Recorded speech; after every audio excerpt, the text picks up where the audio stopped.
Sir ఈరోజు చూసుకుంటే Telangana assembly సమావేశాల్లో కేసీఆర్ రేవంత్ రెడ్డి సన్నివేశం అనేది చాలా ఆసక్తికరంగా ఉంది. స్వయంగా కేసీఆర్ దగ్గరికి వెళ్ళి రేవంత్ రెడ్డి మాట్లాడటం, పలకరించడం, అదేవిధంగా కేసీఆర్ రావడం, వెళ్ళిపోవడం, ఇవన్నీ చూసుకుంటుంటే అంటే తెలంగాణ అసెంబ్లీలో 2వ తారీఖు నుంచి ఏం జరిగే అవకాశం ఉంది అనుకోవచ్చు.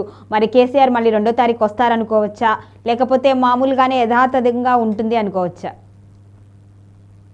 గౌరీ, మీకు అట్లాగే వోల్గా న్యూస్ ప్రేక్షకుల నమస్కారం. మంచి పని అంటున్నాడు, మంచి సాంప్రదాయం. మనం చెప్పండి, రేవంత్ రెడ్డి గారిని అభినందిస్తున్నాను. మొన్నటిదాకా ఏం మాట్లాడిన పక్కన పెడదాం అన్ని కూడా.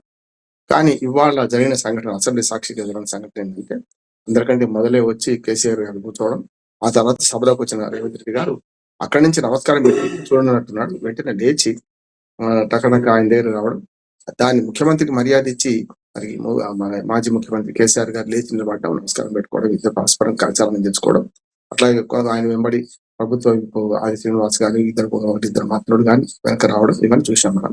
చాలా సభ అంటే ఇట్లా ఉండాలంటున్నాడు.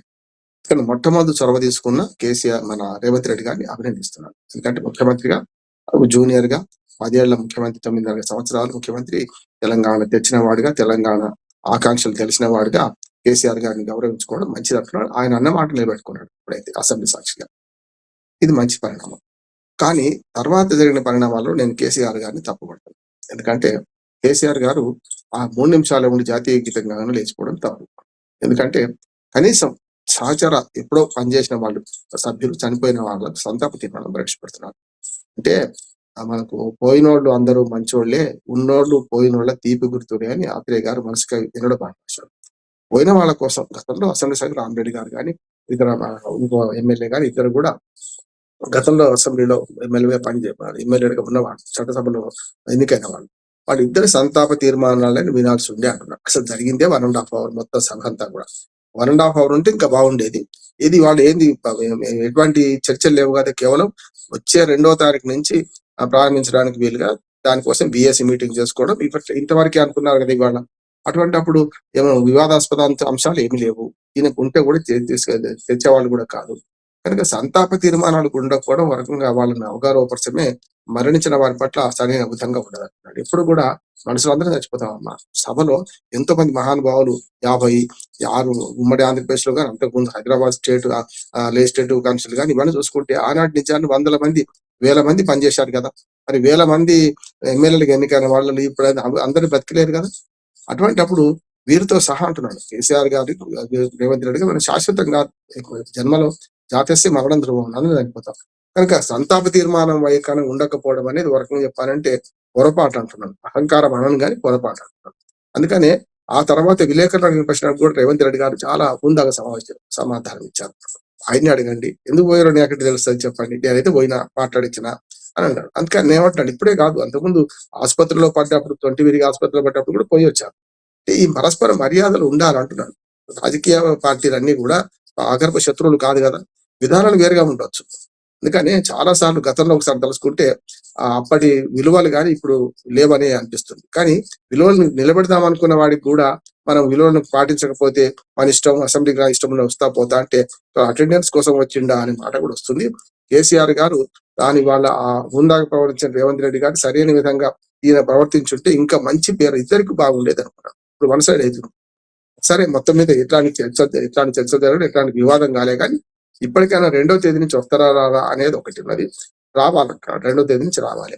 రావడంతో పాటు నీటి విషయంలో ఏదైతే అన్యాయం జరిగిందంటున్నారో, గత జల సేతు బంధం మీ 10 ఏళ్ల పాలనలో ఏం జరిగిందని వీళ్ళు, ఈ 2 ఏళ్ల పాలనలో విధ్వంసం వీళ్ళు మాట్లాడితే లాభం లేదు, తెగని పంచాయతీ అని ముందర పడేది కాదు. కనుక తెలంగాణకు జరిగిన అన్యాయాన్ని ఎత్తి చూపడంతో పాటు దీనికి సరైన పరిష్కారం ఏంటి ఆలోచించాలంటున్నారు. వాళ్ళు మొత్తం అసెంబ్లీలో 5 పక్షాలే ఉన్నాయి. ఒకటి కాంగ్రెస్ పార్టీ అధికార పక్షం, అట్లాగే బీఆర్ఎస్ ఏమో ప్రతిపక్షంలో ఉన్నది. తర్వాత మనకు ఆ తర్వాత వెంటనే 8 సీట్లతో బీజేపీ ఉన్నది. 4వ స్థానంలో ఎంఐఎం 7 సీట్లతో ఉంది. 1 స్థానంతో ఇటు పక్కన మనకు ఏదైతే మన సిపిఐ ఎమ్మెల్యే ఉన్నాడు. సిపిఐ ఎమ్మెల్యే కూడా అటు పక్కనే ఉన్నాడు. 2 సీట్లలో ఉప ఎన్నికలు రావడం వల్ల ఇవాళ అసెంబ్లీ లెక్క నుంచి 64 చేస్తే ఇంకో 2 సీట్లు వీళ్ళు ఉప ఎన్నికలు పెరిగినాయి. కాంగ్రెస్ పార్టీకి 2 సీట్లు 39 వరకు 37 తగ్గినాయి బీఆర్ఎస్. ఇది వాళ్ళ పార్టీలో బలాబలాలు. అందుకని ఏమంటున్నానంటే రేపు 2వ తారీఖు నుంచి ఈ 5 పక్షాలకు, రాజకీయ పక్షాలకు ఒక బాధ్యత ఏముందంటే నిర్మాణాత్మక ప్రతిపక్షంగా బీఆర్ఎస్ వ్యవహరించాలి. అధికార పక్షానికి బాధ్యత ఎక్కువ ఉంది. డిఫెన్స్ లో పోవాలి, ఒక రకంగా అఫెన్స్ చేయొద్దు. అంటే విధాన పరంగా ఎక్కడ కూడా రాజీ పడుతుంది.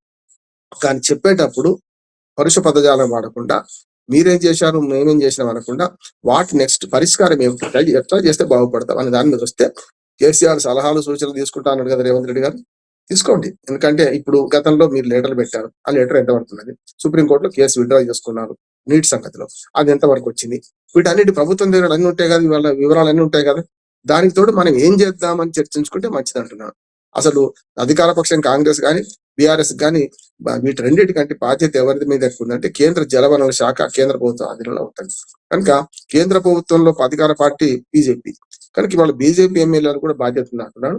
ఆ బాధ్యతతో వాళ్ళు కనుక ఈ రెండు తెలుగు రాష్ట్రాల మధ్య నీటి పంచాయతీ తెలిస్తే మంచిది అంటున్నాను. ఎందుకంటే పెద్దన్న పాత్ర వాళ్ళు వహించాలి, తేల్చాలి.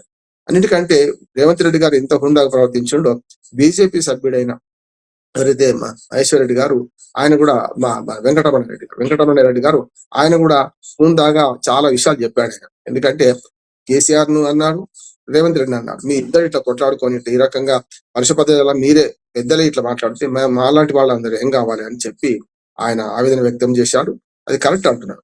ఎందుకంటే మీరు పెద్దలే ఇట్లా గద్దల్లాగా ఈ రకంగా చేసుకుంటుంటే మరి మాలాంటి కొత్త ఎమ్మెల్యేలు కొత్తగా ఎన్నికైన వాళ్ళ సంగతి ఏది, మరి మేము కూడా అది నేర్చుకోవాలా, మాకు విలువలు నేర్పండి, మీరు ఈ ఈ పరుష పదజాలం ఆడుకోకండి అని చెప్పి ఆయన ఏదో చెప్పాడు. దాన్ని శ్రీధర్ బాబు గారు పార్లమెంట్ మన అసెంబ్లీ పార్టీ నాయకుడు, మన అసెంబ్లీ పార్టీ మనకు ముఖ్యంగా పార్లమెంటరీ మన మన సంఘం నాయకుడు, ఆయన కూడా ఏమన్నాడంటే చట్టసభల విషయానికి వస్తే ఇది మంచిది, ఆయన సూచనలు పాటిస్తాను, అటువైపు కూడా మీరు చెప్పండి అని. బీజేపీ వాళ్ళు మధ్యన ఉండు కదా, ఇటుపక్క అటుపక్క కాకుండా ప్రతిపక్షాన్ని కూడా చెప్పండి అన్నారు. మంచి సూచన అంటున్నారు. దాంతోపాటు కొత్తగా ఇవాళ ఎన్నికైన ఒకరిద్దరు ఎమ్మెల్యేలు బాగా మాట్లాడారు. ముఖ్యంగా Jubilee Hills MLA Naveen Yadav first time MLA ఉండొచ్చుండు, అంతా 2 నెలలు కాలేదు. ఆయన కూడా అవకాశం ఇస్తే మాట్లాడుకుంటూ అంతకంటే ముందు కేసీఆర్ గారి దగ్గర పోయి ఆశీస్సులు తీసుకున్నారు, రేవంత్ రెడ్డి ఆశీస్సులు తీసుకున్నారు. దాంతోపాటు తను మాట్లాడిన విషయంలో కొత్త ఎమ్మెల్యే అనే ఫీలింగ్ లేకుండా తన నియోజకవర్గ సమస్యను కూడా 2-3 ప్రస్తావించారు. అయినా సరే నా ఉద్దేశం ఏంటంటే సభ ఇవాళ సజావుగా జరిగింది. ఇదే రకంగా వచ్చే 5 రోజుల 10 రోజుల జరిగితే మంచిది. నా ఉద్దేశం ఏంటంటే 4 వరకే ముగిస్తామంటున్నారు. 2, 3, 4, 5 అంటున్నారు.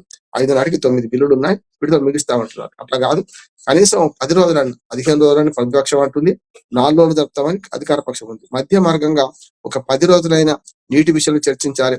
అట్లానే మనకు హిల్ట్ విషయంలో హిల్ట్ పాలసీ మీద చర్చించాలి. ఇవన్నీ కూడా గత ప్రభుత్వాన్ని బదనం చేసుకుంటే ఈ ప్రభుత్వం మంచి చేసిందని వీళ్ళు అనొద్దు, ఈ ప్రభుత్వాన్ని బదనం చేసుకుంటే మేమే గొప్పగా చేసిన అనొచ్చు. నాకు నా ఉద్దేశం నిర్మాణాత్మక చర్చ జరగాలి, దాని ద్వారా మంచి ఫలితాలు వస్తాయి. ఎప్పుడు కూడా చర్చలో ఎవరి మనకు వెలుగు పుట్టాలి కానీ వేడి పుడుతుంది కనుక వేడి పుట్టకుండా ఉండాలంటే మరి పెద్దగా వరకం చెప్పాలంటే ఒక బాధ్యతాయుత ప్రతిపక్షంగా కేసీఆర్ గారు ప్రవర్తించాలి. ఇప్పటికైతే రేవంత్ రెడ్డి గారు వన్ సైడ్ ఒక చేయి అందించారు, స్నేహహస్తం అందించారు, దాన్ని కాపాడుకుంటే మంచిది. రేపటి నుంచి ఇదే మన కుక్కతోక వంకర అన్నట్టు వాళ్ళు వీళ్ళు వాళ్ళకి కలహించుకుంటే ఏమంటారు, భార్యాభర్తలు కొట్లాడుకుంటే పిల్లల సంగతి ఎట్లా, ప్రజల సంగతి అట్లే ఉంటది. కనుక మీ ఇద్దరు నిర్మాణాత్మక అధికార పక్షం ప్రతిపక్షం కొట్లాడుకోకుండా ఉండి సభను సజావుగా జరిపించి మన తెలంగాణకు అవసరమైన హక్కుల సాధనకు కృషి చేస్తే మంచిది.